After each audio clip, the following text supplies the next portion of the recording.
Victor Kane lived in a quiet cul-de-sac where the lawns were neatly trimmed, mailboxes gleamed in the sun, and the faint hum of suburban life lulled most neighbors into a false sense of security. At first glance, Victor looked like any other man in his mid-30s. Tidy hair, tailored clothes, polite greetings, and a smile that seemed genuine. Children waved at him as he walked past, and adults nodded with the casual acknowledgement one gave a neighbor who seemed harmless, even charming. But beneath the calm exterior, Victor harbored a darkness that no one could detect. He had studied human behavior meticulously, reading about killers, police investigations, and criminal psychology with almost obsessive precision. He had a fascination with patterns, control, and precision. Every morning, he reviewed the day ahead with a meticulous planner, noting down routes, times, and subtle details no ordinary person would consider. To him, the world was a chessboard, and everyone around him was merely a piece to be observed, manipulated, or removed if necessary. Victor's apartment was a reflection of his mind, orderly, almost sterile, with one unsettling exception. The walls of his small study were covered with clippings of crime stories, sketches of victims, and timelines of unsolved cases. Among the papers were photographs of strangers he had taken surreptitiously, faces frozen in casual, mundane moments, unaware they were being watched. He had no friends, no romantic attachments. His life outside these walls was a carefully crafted illusion. On an unusually hot spring evening, Victor stepped out into the neighborhood with a calm, measured pace. His eyes scanned the street not for pleasure, but for opportunity. He had selected his first target carefully, a wealthy businessman named Richard Hayes, known for his arrogance and ruthless dealings. Hayes had enemies, but none had the skill or patience Victor possessed. The night was silent as Victor approached the sprawling mansion at the edge of town. The lights were dim, and the occasional sound of a television filtered through the windows. Victor paused at the wrought iron gate, studying the patterns of the security cameras. He knew exactly when the blind spot occurred, timing his steps with precision. Every movement was deliberate, calculated, devoid of hesitation. In his mind, this was not just a murder, it was a demonstration of control, a puzzle only he could solve perfectly. Inside, Hayes reclined in a leather armchair, a glass of bourbon in his hand. Victor's approach was silent, almost invisible. Within moments, Hayes was dead, his life extinguished in a method so precise that it left the authorities baffled. There were no fingerprints, no signs of forced entry, no evidence of a struggle. Only a single subtle clue remained, a business card from a local restaurant, innocuous in appearance, but placed deliberately, a signature mark of Victor's meticulousness. The next morning, the city awoke to headlines screaming of the brutal and mysterious murder. Neighbors whispered behind curtains. The police were perplexed. How could someone so prominent and secure be killed without a trace? Detective Laura Simmons, a seasoned investigator with a reputation for intuition, was assigned the case. She arrived at Hayes's mansion, her sharp eyes taking in every detail. Broken locks, fingerprints, nothing. It all seemed impossibly clean. Yet something felt off. Simmons sensed an intelligence behind the crime, a cold detachment, a mind that took pleasure in control and observation. Meanwhile, Victor returned to his apartment as if nothing had happened. He poured himself a cup of tea and sat by the window, watching the news coverage. His lips curved into a small, satisfied smile as he listened to reporters speculate about the professional hit and law enforcement's growing frustration. No one suspected him. That was the point. To the world, Victor Kane was ordinary. To himself, he was untouchable. Over the next few days, he resumed his routine with unnerving normalcy. He walked the streets, exchanged greetings with neighbors, and even attended a local charity meeting. To anyone observing, he was harmless, perhaps even commendable. But behind the calm demeanor, he was already planning his next move. He studied the police's response, noting their assumptions and blind spots. Each detail fed into his growing satisfaction. He was learning, adapting, and mastering a game that everyone else thought they were controlling. Simmons, in contrast, felt the pressure mounting. Every lead seemed to dissolve into nothingness, every clue misdirected. Yet she could not shake the feeling that this killer was closer than anyone imagined, perhaps even blending seamlessly into the very community she patrolled.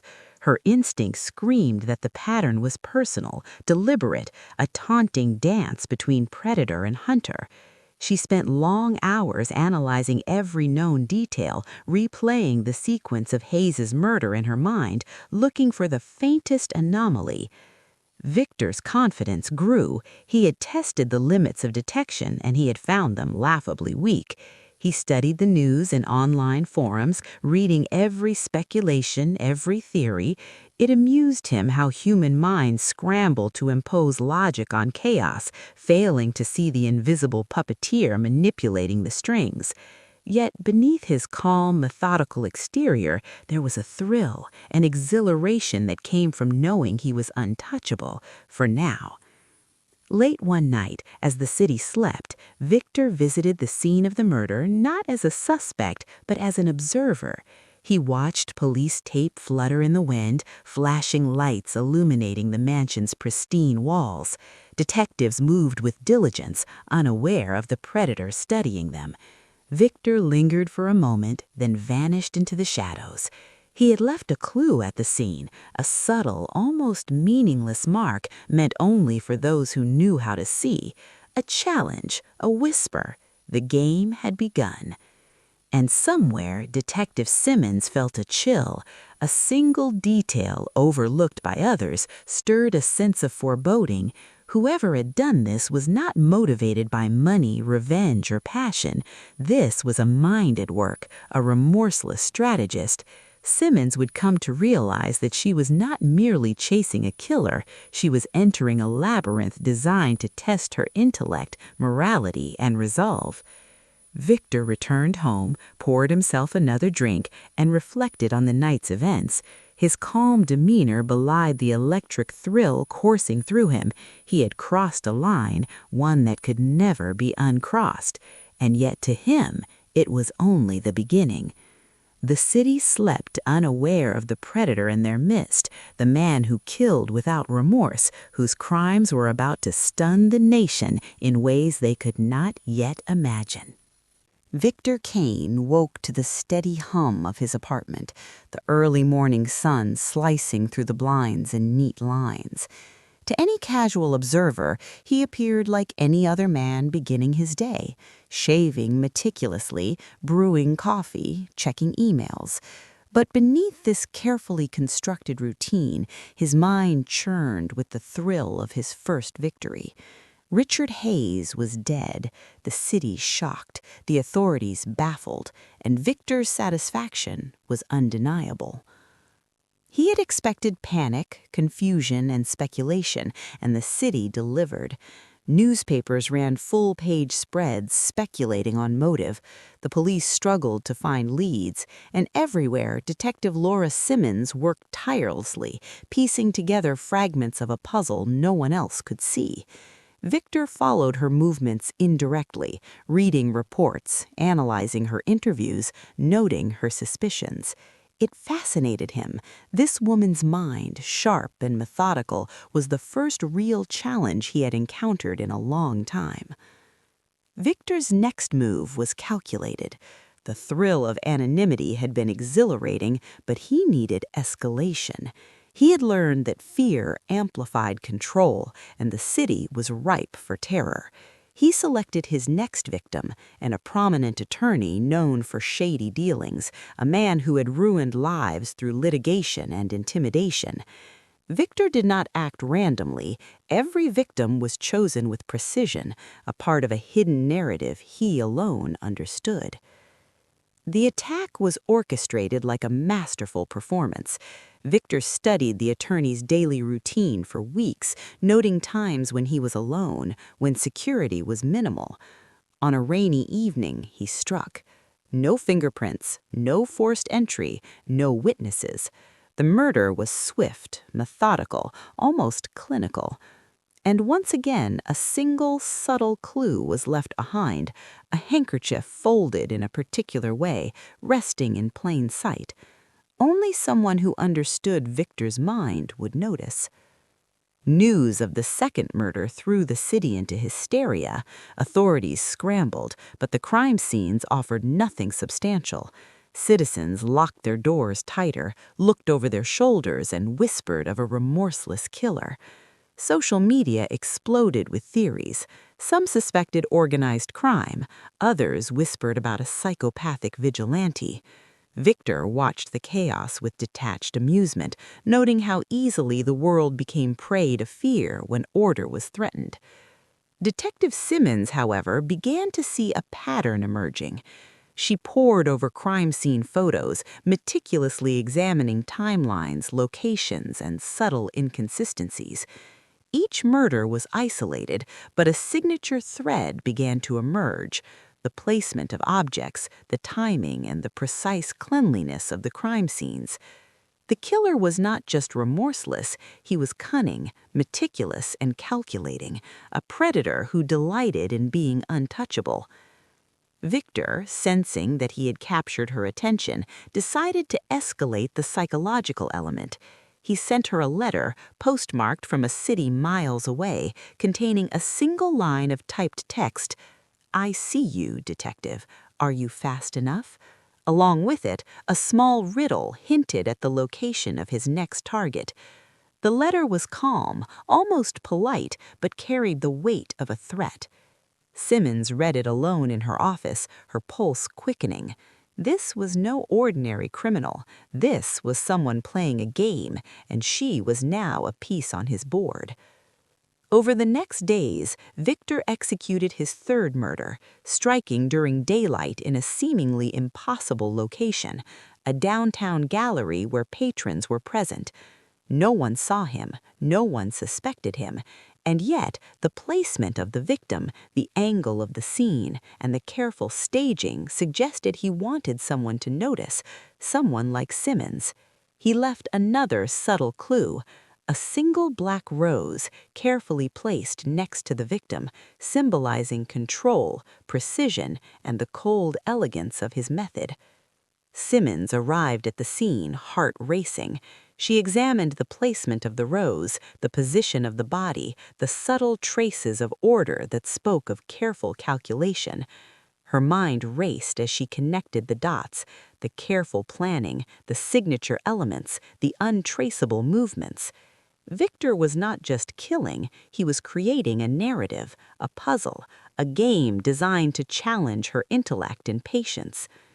As Victor resumed his public life, attending grocery stores, local cafes, and evening walks, he moved with a predator's grace. He studied people, noting reactions, testing assumptions.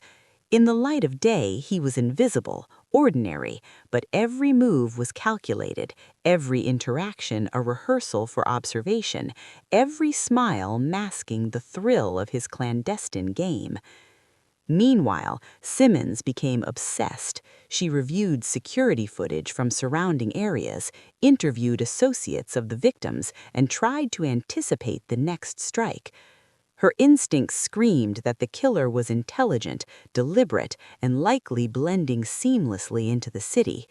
She focused not just on what was taken or left behind, but on the choreography of each scene, the signature elements, the timing, the calculated silence between acts. The pattern began to form, like a faint outline of a shadow she was determined to chase. Victor, sensing the tightening noose of investigation, felt exhilarated rather than threatened. This was the challenge he had craved, a mind strong enough to engage with his intellect, persistent enough to follow subtle patterns, yet still human enough to falter under pressure. He escalated the game, leaving more overt taunts for Simmons.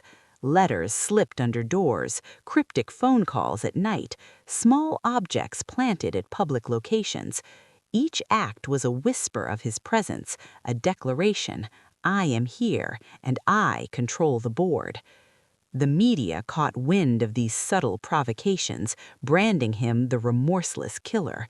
Public fear escalated, businesses shuttered early, parents kept children close, and the city's veneer of normalcy crumbled. Victor watched the headlines with detached amusement, noting the psychology of the populace. Fear was his tool, suspense his ally. And yet, at the center of his attention remained one figure, Detective Simmons. She was relentless, perceptive, and unwilling to bend. She was the only human who threatened to disrupt his careful choreography. One evening, Victor observed Simmons from a distance as she examined a crime scene late at night. He noted the way she studied every detail, the subtle frown of concentration, the instinctive adjustments she made in response to the environment. In her, he saw both a challenge and a reflection of his own meticulousness. A game was forming, not just of violence alone, but of intellect, patience, and psychological tension. He had finally found an opponent worth playing for. As the city slept, oblivious to the predator in its midst, Victor prepared for his next strike. He studied patterns, routines, and potential victims, each chosen with surgical precision. Every murder would be more daring, more audacious, more psychologically complex than the last. He reveled in the orchestration, the thrill of control, the delicate balance of risk and invisibility. And somewhere, in her office, Detective Simmons reviewed yet another subtle clue left behind: a folded newspaper, a single misplaced chair, a shadow that seemed almost deliberate. She realized with a chill that this was no ordinary killer. Victor Kane was playing a game, and she had become his intended adversary. The tension was palpable. Every decision mattered. Every move could be life or death. Victor smiled faintly as he sipped his tea that night, the city unaware of the storm gathering in its midst. He had set the pieces in motion, and the game had only just begun. The audience, if they could see through the eyes of both predator and hunter, would feel the pull of suspense, the thrill of fear, and the irresistible draw of a mind operating beyond ordinary comprehension. Detective Laura Simmons had never experienced a case quite like this. Every lead she pursued seemed to vanish into thin air. Every clue became a dead end, and every routine investigation revealed an invisible hand guiding the chaos. The city was in the grip of fear, and Simmons could feel the tension in every corner she patrolled. The wary eyes of pedestrians, the nervous glances of employees closing shops early, the palpable anxiety in crowded streets. The media called him the remorseless killer, but to Simmons, he was far more than a nickname. He was intelligent, calculating, and terrifyingly unpredictable. Victor Kane, meanwhile, was thriving in the chaos. The thrill of being hunted exhilarated him. He had grown bold, audacious, and meticulous. He knew every angle, every loophole, every weakness in the city's surveillance systems. And yet he respected Detective Simmons, not as an adversary to fear, but as a worthy challenge, someone capable of understanding the intricate logic of his mind. Victor's latest target was someone completely unexpected, a city council member with a spotless public image but a hidden life of corruption. Victor's fascination wasn't personal revenge. He didn't need it. Instead, it was about control, about the challenge of executing a flawless plan in a public setting where every move risked exposure. The council member held an evening charity gala, bustling with city elites, cameras, and security personnel. Victor studied the gala for weeks, observing entry points, security rotations, staff routines, and even patterns in the conversation of the attendees. On the night of the event, he blended seamlessly among the guests, a shadow in plain sight. His movements were deliberate, almost theatrical, designed to make him invisible while allowing him to exert absolute control over his environment. By midnight, the council member was dead. The scene was carefully staged, nothing obvious, no struggle, but subtle markers only someone trained or someone who knew Victor could recognize. He left behind a single black feather placed atop a champagne glass, a symbol of his control, his signature in an otherwise pristine crime scene. Detective Simmons arrived hours later, her instincts screaming that the killer had been there moments before. She steadied the feather, noting the deliberate placement. Every detail screamed intelligence, calculation, and almost theatrical precision. She felt the same chill she had felt when she first encountered the pattern of Victor's previous murders. This was not a spree, it was a game, and she had become a participant. The city's panic reached a fever pitch. Every new crime amplified fear, and rumors spread like wildfire. People began locking doors, avoiding gatherings, whispering about the killer in their midst. Victor observed it all with detached fascination, analyzing the psychology of terror in real time. To him, fear wasn't collateral, it was the reward. It was proof of the invisible power he wielded. Simmons, however, began to sense that Victor's attention was turning toward her directly. The letters, the riddles, the cryptic clues, they were no longer subtle. Victor was communicating, daring her to understand his mind, to anticipate his moves.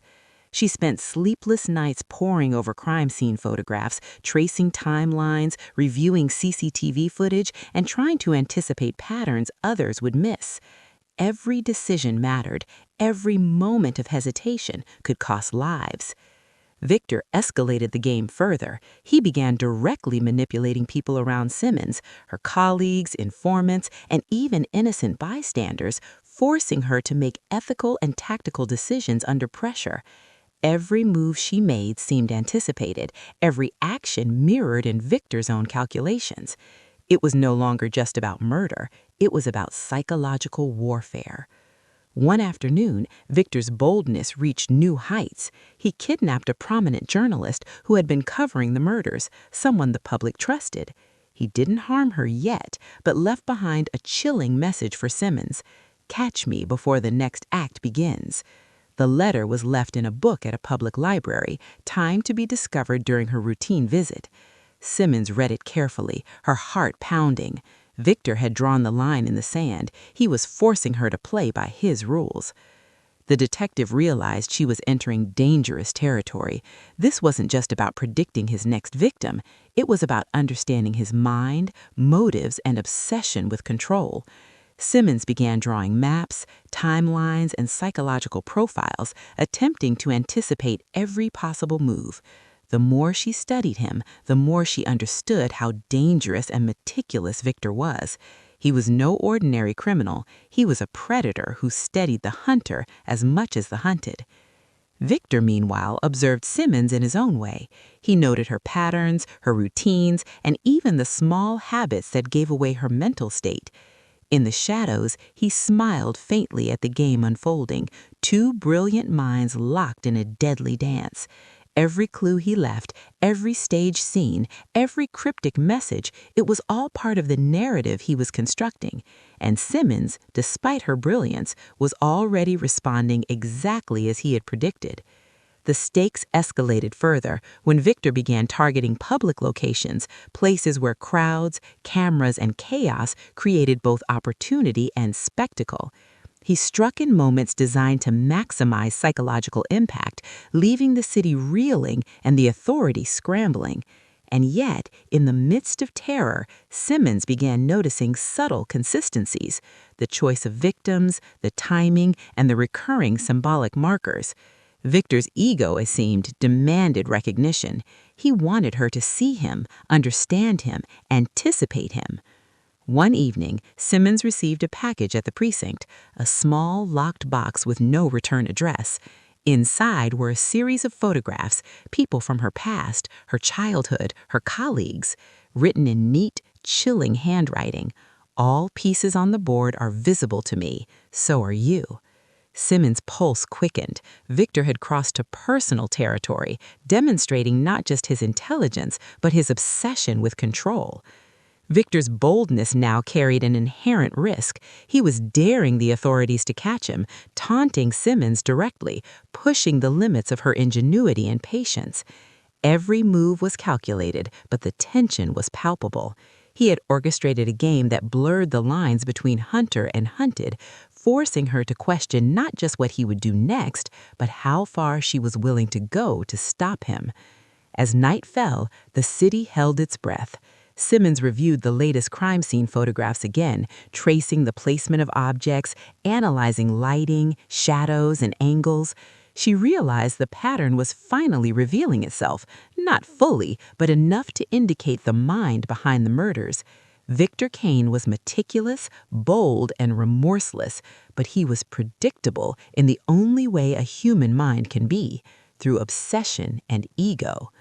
And somewhere in a quiet apartment filled with shadows and clippings, Victor Kane smiled.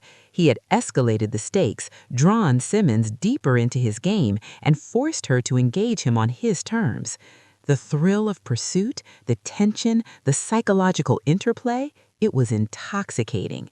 Victor poured himself a glass of wine, sitting by the window as he watched the city lights flicker below. The pattern was clear to him, the challenge real, and the hunt far from over. He knew that the final act, the one that would shock the nation, was approaching. Simmons was closer than ever, but he was already planning 3 steps ahead. The city, oblivious to the predator walking among them, slept uneasily, teetering on the edge of fear. The game had tightened, the stakes were higher, and the next moves would be more audacious, more terrifying, and more personal than anything the city or Detective Simmons had ever imagined. The city was tense, restless, as if it sensed the approaching storm. News of Victor Kane's latest audacious strike had plunged the streets into a palpable fear. Panic and rumors churned in equal measure, but behind the headlines and social media hysteria, Detective Laura Simmons felt the focus narrow. She knew exactly where Victor would strike next. She had pieced together the subtle patterns, the placement of victims, the symbolic markers, even the timing of his attacks. Every move led her to a single location on the outskirts of the city. An abandoned warehouse, derelict and imposing, shrouded in shadows that stretched into the night. Victor Kane, unaware that Simmons had deduced his location, had planned the night meticulously. It was not merely a place to commit another crime, it was the stage for his final performance, a setting that showcased his control, intellect, and audacity. Security cameras were carefully avoided, the perimeter checked for patrols, and the building itself rigged to amplify fear. To Victor, this was the perfect arena. And yet, he felt a thrill at the possibility that the detective might finally confront him. Simmons approached cautiously, her weapon drawn, senses heightened. Every instinct screamed danger. She moved quietly, scanning shadows, listening for the slightest sound. Victor's hand had already left subtle traps, a creaking floorboard here, a strategically placed obstacle there, psychological warfare designed to unsettle, to disorient, to remind her that every step was under his control. Inside, the warehouse was cavernous, echoing with the sound of distant dripping water. Dim moonlight filtered through broken windows, casting jagged patterns across the cracked concrete floor. Simmons' footsteps were careful but resolute. Every corner held potential danger. Every shadow seemed to breathe with hidden menace. She could feel Victor watching, just beyond her perception, a ghost among the ruins. And then a voice, calm, almost conversational, cutting through the silence. "Detective Simmons, I wondered when you'd arrive." The sound froze her for a moment, familiar, taunting, entirely Victor. He stepped from the shadows, impeccably dressed, face calm, eyes sharp and calculating. There was no fear in him, no hesitation, only the quiet, terrifying confidence of a man who believed himself untouchable. You've been very persistent, Victor circled slowly, but persistence can be exhausting and dangerous. Simmons kept her focus, every muscle taut, every thought calculating. She knew he was a master manipulator, and one wrong move could be fatal. "It ends tonight, Victor," she said steadily. "You're not above the law, and you're not untouchable." Victor smiled faintly, amused by her determination. "Ah, detective, I don't think you understand. This isn't about law. It's about the game, the art of control. You see, most people play by the rules. I make the rules."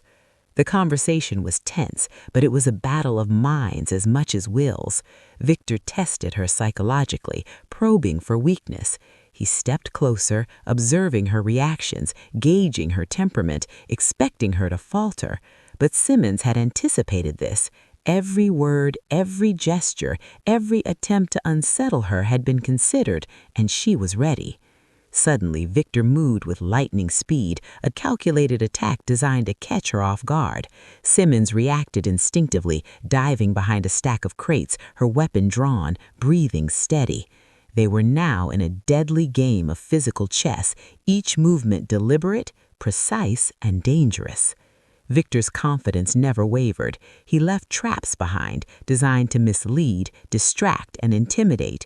Simmons navigated them with skill, relying not only on training, but on her deep understanding of his psychology. She anticipated the pattern, predicted the misdirection, and slowly forced Victor into a corner, literally and figuratively.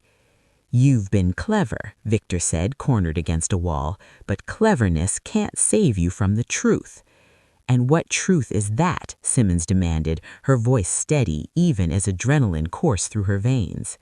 "That I am beyond your reach, that the mind can never be contained by rules or laws," he said, his eyes glinting. "You think you can trap me, but I have always been 3 steps ahead." Simmons' response was calm, resolute. She had anticipated his moves, had mapped the warehouse in her mind, and now she executed her plan with precision. A sudden flash of movement, a well-timed distraction, allowed her to close the distance. Victor lunged, but she was faster. The struggle was brief but tense. Victor's strength and skill were formidable, but Simmons' preparation, agility, and determination gave her the edge. With a final maneuver, she restrained him, handcuffs snapping into place with a satisfying certainty. Victor Kane, the man who killed without remorse, who had terrified a city, and who had toyed with her mind for weeks, was finally contained. And yet, as he was led away, there was no panic, no pleading, no visible fear, only calm, a faint smile on his face, as if he were amused by the culmination of the game rather than defeated. Simmons felt a shiver. This was not a man broken by capture. It was a mind that would continue to operate even behind bars. The city slowly began to exhale. The nightmare of Victor Kane's spree was over, so it seemed, yet the psychological scar he left lingered. Authorities reviewed the crimes, amazed at the precision, audacity, and cunning of the man who had outsmarted them for so long. Simmons, alone in her office that night, stared at the city skyline and reflected on the chase. She had won, but at what cost?